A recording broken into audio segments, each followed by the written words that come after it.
तो कपिल देव जी महाराज कहने लगे भैया राम राम राम राम, इस संसार में सुख कहीं नहीं। दीन कहे धनवान सुखी, दीन माने गरीब, गरीब आदमी तो कहते धन वाले सुखी हैं। धनवान कहे सुख राजा को वारी, धन वाले कहते हम सुखी थोड़ी है, तो नरेंद्र मोदी सुखी है, वो राजा है। पर राजा कहे महाराजा सुखी, राजा कहते हम सुखी नहीं, तो महात्मा लोग सुखी है, रुकी सुखी खा करके भगवान के भजन करके सो जाते हैं, हमें पूरे देश की टेंशन है। पर महाराजा कहे सुखो इंद्र को भारी, महात्मा लोग कहते हम सुखी नहीं, तो इंद्र सुखी है। इंद्र कहे चतुरानन सुखी, इंद्र कहता मैं सुखी नहीं, तो चार मुख वाला वो ब्रह्मा जी सुखी है। चतुरानन कहे सुख विष्णु को भारी, और चार मुख वाले ब्रह्मा जी कहते मैं सुखी नहीं, तो वो विष्णु सुखी है। तुलसीदास विचार कहे हरि भजन बिना सब दुखी हरि। भैया जो भगवान के भजन करते हैं ना, वो इस संसार में सुखी है और कोई सुखी नहीं। अच्छा बेटा, जब माँ के गर्भ में बालक होता तो सुखी होता है। भैया कौन सी बुरी बात कह दी तूने? माँ के गर्भ के अंदर नीचे को सिर किया हुआ, ऊपर को पैर किया हुआ, जिस प्रकार एक पिंजरे के अंदर पक्षी बंद होता है ना भैया, इसी प्रकार जीव 9 महीने तक नीचे को सिर करके भगवान से एक ही प्रार्थना करता है, हे नारायण, हे शरणागत के वत्सल, हे मेरे ठाकुर, हे मेरे गोविंद, कब मुझे बाहर निकालोगे? और मैं बाहर निकल गया तो तेरे नाम का सुमिरन करके और मैं अपनी आत्मा का उद्धार करूंगा। हे प्रभु मुझे बाहर निकालो, हे गोविंद मुझे बाहर निकालो। भैया 100 जन्मों की बातें याद आ जाती गर्भ के अंदर। अच्छा, जीव जन्म ले लेता है फिर तो सुखी हो जाता है। हे भैया जीव जन्म ले लेता है, उसके बाद में भैया जीव के जितने भी कर्म होते हैं सारे के सारे उल्टे होते हैं। जीव बालकपन के दुखों को भोगता है, बालकपन के दुखों को भोगता है। बालक के पेट में दर्द है, मैया सोचती है इसको भूख लगी है, दूध देती है। बालक बोल नहीं सकता। बालक के अगर भूख लगी है तो भैया सोचते इसको पेट में दर्द है, दवाई दे दी। यानी बालक के जितने भी कर्म होते हैं उल्टे होते हैं। नई चमड़ी काटती है मच्छर, पर जीव बोल नहीं सकता। उसके बाद में भैया कहती है बेटा कुछ बालक और बड़ा हो जाता है फिर सुखी हो जाता है। भैया खाका सुखी हो जाता है। कुछ बड़ा हो जाता है, कौंडी अवस्था आ जाती है, और उस समय विद्या अध्ययन करनी पड़ती है। और विद्या अध्ययन के समय तो भैया इतना दुख है, इतना दुख है, इतना दुख है, पूछो। अब तो भैया फिर भी सुख हो गया। पहले विद्या अध्ययन में बड़ा दुख होता था, इतने तो मास्टर जी पीटते और इतने घर वाले कि मोहनलाल जी से तो बड़ा कुकी जेड़ा लगा, इतने मास्टर जी और इतने घर वाले, पढ़ाई में दिक्कत है। अच्छा, बालक कुछ और बड़ा हो जाता है बेटा फिर तो सुखी हो जाता है। भैया बालक कुछ और बड़ा हो जाता है, और बड़ा होने के बाद में बालक की हो जाती है शादी, और जिसकी हो गई शादी उसकी समझो बर्बादी। अच्छा बेटा, बेटे पोतों के चक्रों में पड़ जाता है, खाने पीने से चला जाता है, सारे दिन घर में गाली मिलती है। अच्छा, जीव कुछ और बड़ा हो जाता है फिर सुखी हो जाता है। भैया जीव कुछ और बड़ा हो जाता है, उसके बाद में आ जाता है बुढ़ापा, और बुढ़ापा तो भगवान किसी को ना दे, सबसे बुरा है। शत्रु की तरह रोग आकर के प्रहार करते हैं, चलने फिरने की शक्ति घट जाती है, खाया पिया बचता नहीं भैया, सारे दिन गेट के ऊपर पड़ा रहना पड़ता है कुत्ते की तरह। अच्छा बेटा, तो इस संसार को छोड़ करके जीव चला जाता है फिर तो सुखी होता है। भैया खाका सुखी होता है। इस संसार को छोड़ करके जीव ऊपर जाता है, ऊपर जाने के बाद में जीव को नाना नाना नाना नाना प्रकार के दुखों का भोग करना पड़ता है। जिस प्रकार ये शरीर है ना, इस शरीर को यमराज के दूत पकड़ करके प्राण निकाल लेते हैं, और उसके बाद में एक हाथ का शरीर देते हैं, और एक हाथ के शरीर में आत्मा फिट करके ऊपर की ओर लेकर के जाते हैं। जिस प्रकार अपराधी पुरुष को पुलिस वाले पकड़ करके ले जाते हैं, और सदनों ऊपर जाने के बाद में क्या बनती है आइए मैं आप लोगों को बताऊंगा। अब आप कहोगे पंडित जी आप क्या ऊपर जाकर के देख करके आप कैसे बता दूंगा? हाँ मैंने देखा है, बताऊंगा।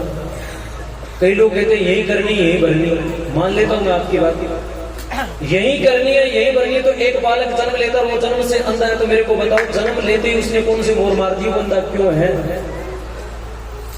एक बालक जन्म लेता, जन्म से मंत्रबुद्धि है, क्यों? बताओ फिर, यही करनी है, करनी है तो क्यों है? वो पिछले जन्म के पापों का कारण है। और हमारी भागवत में लिखा है सजनों, जीव जब इस संसार को छोड़ करके ऊपर जाता है ना, तो ऊपर जाने के बाद में यमराज के दूध पकड़ करके उसको मारते हैं, ताड़ते हैं और कहते हैं पापी प्राणी, अब आगे को चल और नरक में तेरे दुखों का भोग करना पड़ेगा। जीव बहुत रोता है, चिल्लाता है, पर उसकी रक्षा करने वाला कोई नहीं होता। यमराज के दूध पकड़ करके उस पापी प्राणी को आगे की ओर लेकर के जाते हैं। मुख्य 21 नरक बताए सजनों, उनमें सबसे बड़ी दुख देने वाली एक वैतरणी नामक नदी है। क्या नाम है उस नदी का? वैतरणी। आप सबको और मेरे को इस वैतरणी नदी के पास जाना पड़ेगा। सुन लेना थोड़ी ध्यान से, क्योंकि हम इतने बड़े धर्मात्मा नहीं है, जाना ना पड़ेगा। वहां पर एक वैतरणी नदी है और सुखदेव जी महाराज कहते, राजा परीक्षित, उस नदी का आर पार दिखाई नहीं देता, इतनी लंबी और चौड़ी है। उसका किनारा हड्डियों से बना हुआ है, उसके अंदर रक्त ही रक्त यानी खून ही खून भरा है।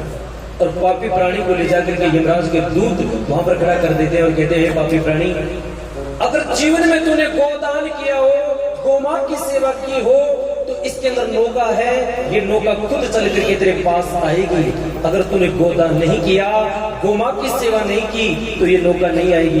आज भी पंडित जी महाराज जब आपके दादाजी या दादी जी चले जाते हैं तो एक वैतरणी नदी बनाते हैं ना, बनाते हैं ना, और वैतरणी नदी बना करके आपको पूंछ पकड़वाते हैं कि आप वैतरणी नदी को पार करवाते हैं ना।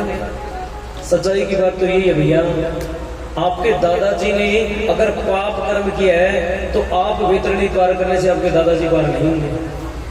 कर्म उसने किया तो भोगना तो उसमें पड़ेगा, है कि नहीं? पीछे जितना मर्जी करते रहो, पर दान अपने हाथों से दोगे ना, वही काम आएगा। क्यों? क्योंकि सजनों, नारायण परलोक में तेरे दो आवेंगे काम, नारायण परलोक में तेरे दो आवेंगे काम। अरे देना मुट्ठी अन्न की और लेना राम का, और कोई चीज काम में आने वाली नहीं। यमराज के दूत कहते, पापी प्राणी, ये नौका आएगी अगर गोदान किया है तो, वरना नहीं आएगी। फिर अपने पुत्र को याद करके, अपनी स्त्री को याद करके, भाई भतीजों को याद करके रोता है।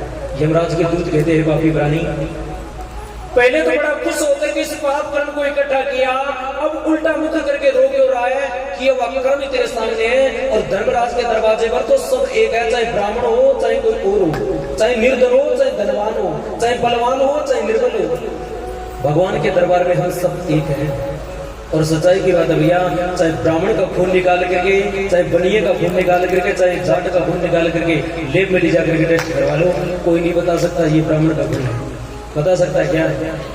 हम सब भगवान के घर में एक हैं। कर्म अगर मैंने किया तो मेरे को भी भोगना पड़ेगा, पक्का और गारंटेड। ऊपर जज बैठा है, फैसला वो सुनाएगा। उस वैतरणी नदी के पास में ही जीव रोता है। उस नदी के अंदर बहुत से जलचर जीव रहते हैं, बिच्छू, सांप इत्यादि। पापी प्राणी कहता है, मुझे क्षमा कर दो, बोले भगवान ही माफ करने वाले हैं। उस वैतरणी नदी के अंदर डुबो दिया जाता है। जीव बड़े दुख से उस नदी को पार करता है। आगे बहुत ऊंचे ऊंचे पर्वत होते हैं, उनके ऊपर चढ़ाया जाता है। कहीं कंदराओं के अंदर घुसाया जाता है, कहीं पर पत्थरों की वर्षा होती है, कहीं पर खारे कीचड़ की वर्षा होती है, कहीं पर हिमालय से भी 100 गुना अधिक शीत पड़ती है। एक नरक है जिसका नाम है सीताढ्य, वहां पर हिमालय से भी 100 गुना अधिक शीत पड़ती है, वहां पर चलना पड़ता है। सजनों, कहीं तपत तेल के अंदर कढ़ाई में डाल करके बड़े की तरह इधर उधर घुमाते हैं। आगे एक बहुत बड़ा वन आता है, उस वन के अंदर वृक्ष है, उन वृक्षों के ऊपर तलवार के समान तीखे चोंच वाले पत्ते लगे होते हैं। पत्ते गिरने से शरीर कट जाता है, जीव रोता है, चिल्लाता है, पर उसकी रक्षा करने वाला कोई नहीं होता। आखिर भगवान के दरवाजे पर, धर्मराज के दरवाजे पर जाता है और धर्मराज जी महाराज चित्रगुप्त से उस जीव की बही निकलवाते हैं। सारा हिसाब किताब जो है उसके अंदर लिखा होता है। उसके बाद में पापी प्राणी को इस 84 के चक्कर में फिर डाल दिया जाता है। और जो हमने कर्म किए हैं उसी कर्मों के अनुसार इस पृथ्वी के ऊपर जन्म लेना पड़ता है। वर्ण आश्रम की निंदा करने वाला कबूतर होता है, जो रात भर सोने के लिए आराम के लिए कमरा दे दिया, सुबह उठने के बाद बोले मेरे को तो आराम मिला ही नहीं। वर्ण आश्रम की निंदा करने वाला कबूतर होता है। पानी की चोरी करने वाला पपैया होता है, जो पानी की चोरी करता है। जूता चुराने वाला बांदर होता है। अब कई लोग है ना सब कुछ उठा करके ले जाते हैं, ले जाओ अगले जन्म में बांदर बनोगे। अपनी सासू माँ को लड़ाई झगड़ा करने वाली, अपने पति की आज्ञा का पालन न करने वाली अगले जन्म के अंदर दो मुंह की सांपुनी होती है। ये मैंने कहता, भागवत में लिखा है। कहीं सोचते पंडित जी महाराज हमारे ऊपर क्यों? भागवत में लिखा है अपनी सासू माँ के साथ में लड़ाई झगड़ा करने वाले और पति की आज्ञा का पालन न करने वाली दो मुंह की सांपुनी होती है। गुरु की निंदा करने वाला मृग रोग से पीड़ित होता है, जो गुरु की निंदा करता है। और सज्जनों, सबसे बुरी जूनी बताइए भागवत के अंदर, जो धर्म को ठोकर मारता है। धर्म का ठोकर मतलब समझ गई, गौशाला में कोई काम चल रहा है, आकर के बीच में कोई टांग अड़ा देना, कथा चल रही है, कथा के बीच में विघ्न पैदा कर देना, भगवान का कोई भजन कर रहे हैं उनके बीच में विघ्न पैदा कर देना, कोई दान दे रहा है 21 रुपए, बोले 21 रुपए से है पागल, 1100 बहुत है, दान के बीच में विघ्न पैदा कर देना। यानी धर्म के कार्यों में जाकर के ठोकर मारना, धर्म के कार्यों में जाकर के विघ्न पैदा करने वाला अगले जन्म के अंदर चमगादड़ होता है। और चमगादड़ की बुरी जूनी है सबसे, भैया हमारी भागवत में भी लिखा है चमगादड़ की जूनी है वो सबसे बुरी है। क्यों? क्योंकि भैया वही तो खाने का रास्ता, वही निकालने का रास्ता है। सबसे बुरी जूनी है चमगादड़। ताली बजाने की बात नहीं है। इतने चमगादड़ बन गए तो फिर दुनिया में क्या होगा? ठीक है ना? तो आप तो कभी भी घुमा को ठोकर नहीं मारोगे। सजनों, कपिल देव जी महाराज माता देवहूति को कहते भैया इस संसार में और कोई चीज काम में आने वाली नहीं है, केवल किया हुआ कर्म ही काम में आने वाला है। तो बेटा हम क्या करें? गोमां की सेवा। क्या करें? क्योंकि हमारे पार उतारे का। और सजनों, मैं गारंटी से कह सकता हूं एक बात, गोमां की सेवा करने वाले के ऊपर कभी आपत्ति विपत्ति संकट दुख तकलीफ नहीं आती। ये गारंटेड बात है। आप लोग कहते हो गौ माता की पूजा करेंगे हमारी ये कामना पूरी होगी या नहीं होगी? मेरे को पूरा विश्वास है भैया, आप एक बार गोमां के शरण में आकर के जुड़ जाइए। हकीकत की सच्चाई है, ठाकुर की कृपा आपके जीवन में एक बार तो मौत भी आएगी ना, उसको भी दूर कर देगी ये गोमां। मैं दूसरे की बात नहीं कहता सजनों, पर मैं भी आज गोमां की सेवा करने के लिए बैठा हूँ। हमारे बीच में अजीत जी सिहाग बैठे हैं, इनको सारा पता है मेरा। सच्चाई की बात है सजनों, कुछ साल पहले मेरे गले के अंदर कैंसर हो गया, ट्यूमर हो गई लास्ट स्टेज की, और मेरी आवाज चली गई थी बिल्कुल। कोई भी मेरे पास आता है पंडित जी राम राम, तो मैं लिख करके देता था राम राम भैया कैसे हो, बुरी हालत। सच्चाई की बात है सजनों, मैं जब पानी भी पीता था ना तो मेरे गले में इतना दर्द था कि 1 घंटा पहले मेरे को रोना पड़ता था, अभी पानी पीना पड़ेगा, और पानी पीने के बाद में 1 घंटा और रोता, मेरा दर्द इतना। रोटी तो मैंने छोड़ दी, 3 महीने तक रोटी नहीं देखी मेरी। आखिर मैं सिरसा गया, सिरसा से मेरे को जवाब मिल गया, हिसार गया आधार हॉस्पिटल के अंदर। वहां डॉक्टरों ने जाकर के ट्रीटमेंट थोड़ा करके कह दिया पंडित जी महाराज हमारे समझ से बाहर है। मेरे साथ में मेरे गौशाला के प्रधान जी 3-4 बंदे और थे, और वो सब कहने लगे जी कहाँ जाए, बोले चंडीगढ़। चंडीगढ़ मोहाली में गए, मोहाली में मैक्स हॉस्पिटल, और मैक्स हॉस्पिटल के अंदर डॉक्टर अर्जुन दास जी हैं जो हमारे पूरे भारत के जाने वाले डॉक्टर है, ENT गले के बड़े अच्छे डॉक्टर है। गोमां की कृपा की बात कर रहा हूं सजनों, सुनिए ध्यान से। उस डॉक्टर ने मेरे को एंडोस्कोपी करके बाहर निकाल दिया। मेरे साथ में थे, उनको कहा जी ये आदमी 10-15 दिन से ज्यादा नहीं जीने वाला, ये मरेगा, इसको गले के अंदर लास्ट स्टेज की कैंसर है, ट्यूमर है। रिपोर्ट इनको निकाल करके दे दी। बाहर आकर के बेचारे वो चारों धोने लग गए। पंडित जी महाराज आप इतने बड़े गो भगत थे और आपके साथ में ये हो गई। तो मैंने कहा जी दिक्कत क्या हो गया, मैं उनको लिख करके दूँ, पैर पकड़ो यार मेरे को बता दो क्या दिक्कत है, मेरे को बता दो। तो उन्होंने आखिर रो करके एक आदमी ने कह दिया जी महाराज आपके गले में ट्यूमर है, आप अपने घर वालों से बातचीत कर लें, ज्यादा दिनों के मेहमान नहीं। मैंने कहा अच्छा गया, चलो घर आ गए। घर आने के बाद में सजनों में आज भी गौशाला के अंदर मेरा ऑफिस है, धोतर गांव के अंदर गौशाला में मेरा ऑफिस है, ज्यादातर मैं वहीं रहता हूँ। घर भी है मेरा पर वो गांव के बीच में अलग। आकर के मैं गौशाला के अंदर ठहर गया और रात को मैं ले जाकर के जो मेरे को दवाई दी थी, दर्द की दवाई थी और किसी चीज की दवाई नहीं, 10 दिन बसा निकाले गए। दवाई ले जाकर के मैंने गोमा के आगे रख करके और 1 घंटा खूब रोया और रो करके मैंने ये कहा गोमा आज तक मैंने तेरी सेवा की है, मरने को मेरे को दुख नहीं है, अब मार दे, 1 सेकंड में मार दे। पर दुनिया वाले मरने के बारे में क्या कहेगी, गौओं का धन खाया था तो ट्यूमर होकर के कैंसर होकर के बताया। ये कितना बड़ा दाग लगा दिया तूने मेरे ऊपर।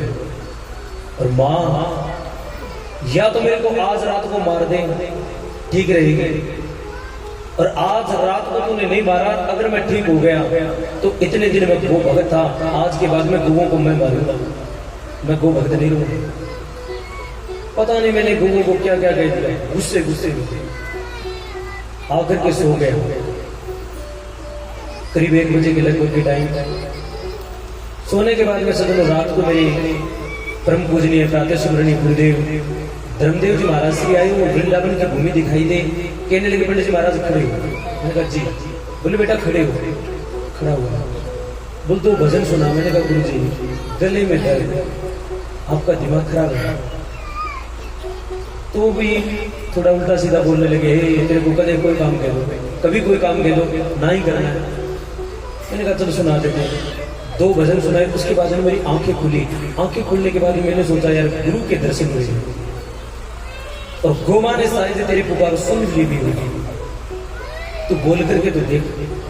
सजनों सच्चाई है, मैं बाहर आकर के मुंह धो करके गौओं के सामने जाकर के हरे कृष्ण कहा तो मेरी आवाज आई। इस बात के साक्षी अजीत त्याग हमारे बीच में बैठे हैं, वो भी आपको बताएंगे।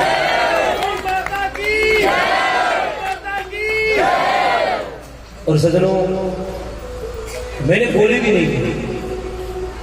10 दिन के बाद में उस डॉक्टर के पास वापस गया जाकर के, डॉक्टर साहब मेरी आवाज तो आ गई। डॉक्टर साहब बोल रही अभी जिंदा हो आप? मैंने कहा जी बिल्कुल मैं जिंदा हूँ।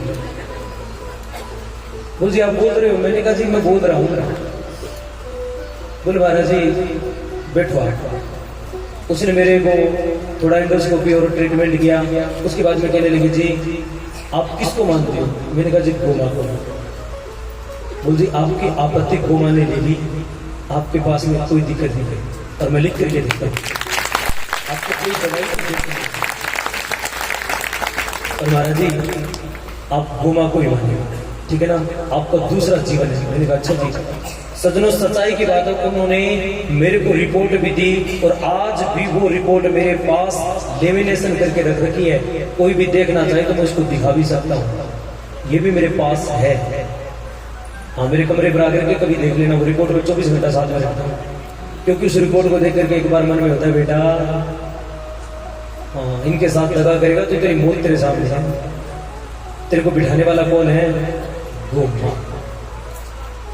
सजनों ये वो गोमा है जो आप सोच भी नहीं सकते, समझ भी नहीं सकते। और उसके बाद में मैंने तो प्रण उठा लिया, गोमा तेरा नहीं खाऊंगा, बाकी तो मेरा ब्राह्मण का धर्म है, तेरे करवा करके 11,000 लूंगा, ठीक है। मेरे भी बच्चे पढ़ते हैं, मेरा भी घर है, परिवार है, मेरी भी माँ है, वो भी इंतजार करती है बेचारे मेरा बेटा आएगा, पर गोमा तेरा नहीं खाऊंगा। और उसके बाद सजनों सच्चाई है, ये भागवत जो हो रही है उसमें संगीत साउंड दरबार जो है इनका खर्चा है, मेरा कोई खर्चा नहीं। और किसी भी गौशाला के अंदर कभी भी कोई खर्चा नहीं है। जब तक गोमा मेरे को श्वास देगी, मैं जब तक जिंदा रहूंगा इस गोमा की सेवा करूंगा पक्का। क्योंकि मैं जिंदा इतने दिन हूं जितने दिन मेरी गोमा की सेवा है। जिस दिन मैंने गोमा की सेवा छोड़ दी तो मौत तो मेरे सिर पर है। सजनों, गोमा की कृपा बहुत बड़ी है, इसलिए आप लोगों से मेरी प्रार्थना है आप ज्यादा से ज्यादा गोमा की सेवा में जुड़े। सुखदेव जी महाराज राजा परीक्षित को समझाने लगे और बड़ी सुंदर बात कहते हैं। और कपिल देव जी महाराज अपनी मैया देवती को कहने लगे, मैया इस संसार को छोड़ करके जीव जाएगा तो उसके कोई चीज काम में नहीं आएगी, ना सोना काम आएगा आएगा, ना चांदी आएगी। उठाइए अपने में हाथ और मीठी मीठी ताली बजा करके एक मेरे साथ भजन और उसके बाद आरती की तरफ लेकर के चलते हैं। मन तो आपका भी नहीं कर रहा।